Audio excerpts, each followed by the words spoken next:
احنا عارفين يا جماعه ان اصلا اليونت بتاعنا كله كان بيتكلم عن الوظائف والسيره الذاتيه وازاي تقدم لشغل والكلام ده كله. يبقى انا كله لو تفتكروا حتى اسم اليونت كان اسمه جوب هانتنج، اصطياد الايه؟ الوظائف، لو تفتكروا الوظيفه.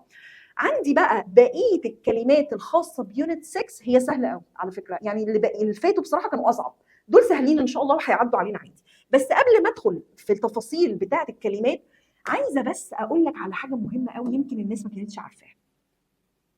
كلمه سي في، سي في اللي هي السيره الذاتيه، دي اختصار ايه؟ يعني احنا بنقول دايما سي في يا جماعه، قدم لي بقى حضرتك السيره الذاتيه بتاعتك عشان تتقبل في الشغل. فبتروح حضرتك حاطط السي في وترفعه بقى على الانترنت او توديه في اي شركه او بتاع ويبصوا على السي في. دي اختصار ايه؟ عمرك عرفت هي اختصار ايه؟ اختصار حاجه اسمها curriculum vitae. اسمها ايه تاني؟ curriculum vitae. اخذنا هنا الانيشلز، الحروف الاوليه من الكلمات، السي مع الفي.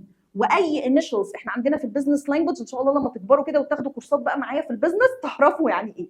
لما اقول curriculum vitae واخدت الانيشلز الحروف الاوليه اقدر ان انا انطق الكلمه جديده، فاقول عادي جدا سي في بنطقها. فاي حد وانت بتتكلم معاه في اللغه عامه تقول له سي في هيعرف على طول كده السي في انت قصدك السيره الذاتيه، الموضوع يعني ما فيهوش نقاش اصلا. طيب اصل الكلمه دي يا جماعه لاتيني، اصل الكلمه دي اصلا ايه؟ لاتيني.